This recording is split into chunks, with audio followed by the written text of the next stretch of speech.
Welcome back. We now get to have a great Q&A session with Elinor to follow up from the second part of your talk. So there's this idea that people know their pets, right? I've been a dog owner. I feel like I know some dogs. But how do we possibly deal with the idea that Mia might look at her dog Rudy and see something, and I might listen to her and say, I don't see what you're seeing. I don't know what you're talking about.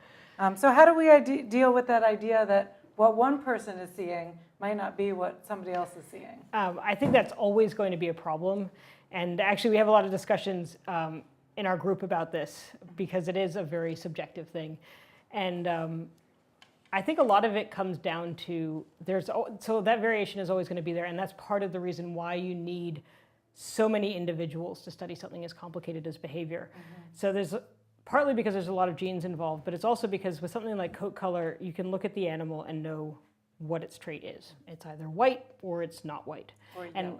Or green. Yeah. Or green. But you're unlikely to be confused about this. I mean, there is the whole dress thing. It'd be interesting, actually. I got there eventually. But with behavior, one of the reasons it's complicated is there's many different genes. The other reason is that we're not going to have perfect phenotypes. Right. There are going to be cases, like with the white coat color example I gave earlier, but where the information we're getting isn't exactly what we were expecting. But as long as there's some differences as long as the dogs that we say are retrievers and the dogs we say aren't retrievers, as long as mostly that's true, if we have enough dogs, we should still be able to find some interesting things. Yep.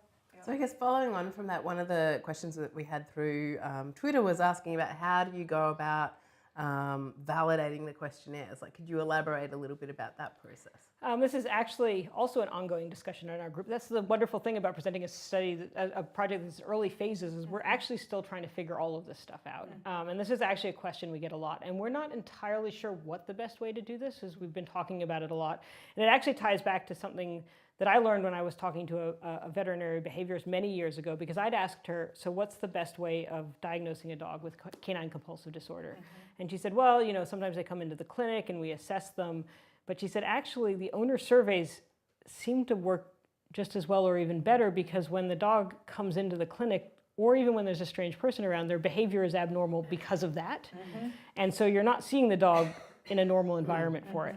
And so ideally, what we would be able to do would be to somehow have the answer for behavior, we would somehow have the answers from the owners, and then for a small number of dogs, we would get a second person, say a veterinary behaviorist, to either talk to the owner or look at videos or something to confirm what they were saying, and we could actually assess how accurate it was. And then for things like if we wanted to study cancer, because we have a new project, we're studying dog cancer, for that we could actually ask the owner first and then follow up by seeing if we could get the veterinary records or the medical records from their vet and actually confirm what the owners have told us that way. I think in the past, is it Sam Gosling who's done some research looking at the validity basically of owner-reported things, and it showed that most of the time it does turn out to be what's going on. And actually survey development is a whole field of research in and of itself. And I think one of the things that people often don't realize is that not only does my lab do many, many different projects in addition to the Darwin's Dogs project, but that there's about 12 of us. So it's not a lot of people in my group. I mean, it actually does seem like a lot of people, but not enough to also do survey development in it. And so, that's the beauty of research, is that you can build on work that other people are doing and integrate it. And so rather than coming up with our own surveys for something like impulsivity, we can actually go to the research that other people have done, and they validate it and use those questions because there's other data to say that they work. Yes. So another question that came through was sort of in regards to the limits of mixed breed DNA testing. Someone's asked specifically about the limits of these tests against populations where they may not have been validated or where dogs have been geographically removed. So example being either a dog that may have come originally from Thailand or Romania, but through one of these rehoming programs has now ended up living in Sweden. If they had to send off a sample, are they likely to get an accurate test result, or sort of at what point can you no longer define the mix of the breed? So I think I can answer at least for the algorithms that we're doing. And so for what we do, what I would hope would be that we would not be able to say anything confidently about that dog, because our test is really specifically, as I said, going across the genome, going across the DNA and looking for matches in our reference set. And right now, the breeds that are in our reference panel are mostly it's not just that they're a breed, but they're mostly drawn from the breed population within the US. And so we're specifically asking, does this dog have ancestry that matches a population of dogs in the US that is called the Golden Retriever? And so if your dog doesn't have that ancestry from a population that's close enough to that, then we're not going to be able to make the match. But I'd actually be really interested in testing it out on some of those dogs, because hopefully, as I said, what our algorithm will say is, I can't make a confident match. I'm really confused. I don't know. Right. But it's also possible, and this is actually one of the challenges with the breed calling algorithms, is it actually tries to match against all the breeds, and it'll go for whatever's closest, even if it's a bad match. And so we've tried to add some stuff in that'll detect that and say this is actually a bad match, even though it's the closest match. But it would be interesting to test out while we're doing that. It's not a Basset Handcross Pooley like my dog. Yeah, exactly. Which really didn't look like a Basset Handcross Pooley, to be totally honest. He definitely got the legs from the other side of the family. So I guess, like, at what point, if you do have a lineage, so for example, my dog has came as a stray dog through a shelter, but he would have come from a line of dogs that were bred to be hunting dogs, probably kangaroo hunting dogs, that were similar to him, so mixed breed dogs. So at what point, when you have a lineage of mixed breed dogs, does it become pointless trying to define what they're made up of way back when? That's actually something we've been really interested in trying to figure out. And we can't actually answer that at all right now. So as I said, our reference set is made up of many different breeds, but for each dog within each of those breeds, we have about 12 dogs per breed. And for each dog, we have information for about 200,000 positions across the genome. And the problem is, if you remember back to how I explained how mutts get made with that recombination thing, so with every generation of mixing, you have a recombination, which means those little blocks of ancestry are getting shorter and shorter and shorter and shorter. And so with only 200,000 markers scattered across the whole genome, we think that when the blocks get really short after many, many generations, that we're just not going to have enough information to be able to make a match. We might not have any markers, or we might only have 1 or 2 in that block, and we just can't make a good match. But of course, the other interesting question that comes up here is, with every generation, the breed is changing too. The purebred breed is changing as well. And so you're trying to match to the breed that was around 30 generations ago, which might be 90 years. And I've always wondered, when we have a lot of information about these dogs, and this is why I get so excited about whole genome sequencing, like the mutts in the US today that have ancestry from, say, golden retrievers, if it's mixing that happened 50 years ago, are they actually kind of like a living archive of the diversity in the golden retriever population 50 years ago that might not be there anymore? And it would be really fun to see if we could actually untangle that. And so in your reference population, would you have pet golden and show golden, or would that not make a difference? It's actually a really interesting question. It probably varies a lot by breed. I don't know the question exactly with pet golden versus show golden. I think within the US, those two populations are pretty similar to one another. But I remember many years ago when we were doing the bone cancer project, we looked at golden retrievers in Europe and in the US and showed that those two groups of dogs, while very close to one another, we could actually distinguish between them.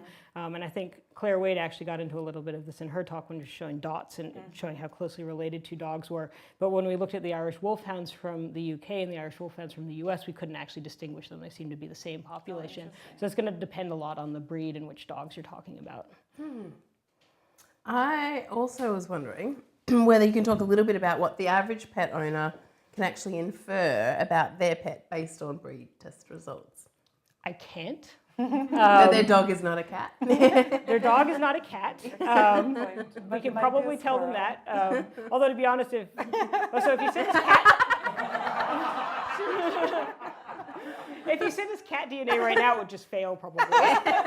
This is a prime opportunity, though, to point out that Darwin's Dogs is in fact rebranding itself as Darwin's Ark. You were wondering about that. Because I'm a cat owner, and we're not doing cats yet, but I really want to one day. Plus, I have a member of my group, Kate, who's a veterinarian, and every time we meet, she asks me when we're starting the cat project. So I don't think I'm getting out of this at this point in time. But yeah, so we would know that they weren't cat. I think there's actually two different levels to your question. The first question is, can we figure out what breeds are in their dogs? And then the second part is, what does that mean? And I think that's a much bigger question that we don't have a good answer to right now.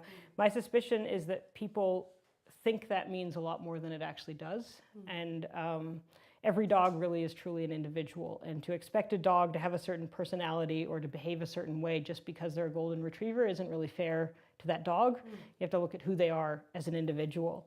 But at the same time, there are certain diseases that tend to be more common in certain breeds. It's possible that by knowing that your dog has a lot of ancestry from a breed that has a very high risk of a particular disease, that might be something that you'd want to monitor more closely. Yeah. It's more of a kind of veterinary question, I think, at this point in time. So it's something that you'd want to talk to your veterinarian about, but that's a place I can most obviously see it being useful.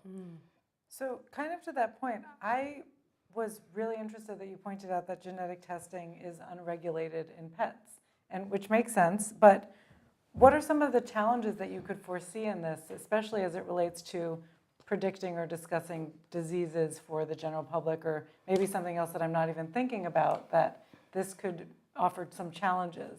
Yeah, I think there's kind of an idea out there that by using genetics at this point in time, you're somehow either going to be able to help let your dog live longer, or or something like that. And we might get there one day. We might have a way to be able to, and this has always been kind of a dream. As I said, I worked on bone cancer many years ago, and there's this idea that bone cancer is very hard to detect when it's early.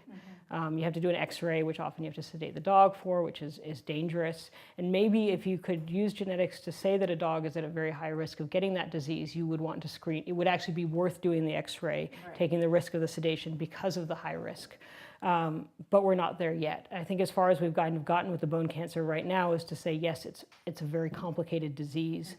And if you're of certain breeds, you might be at higher risk, but we can't yet tell you that an individual dog is going to be at a higher risk of something like that. Got it.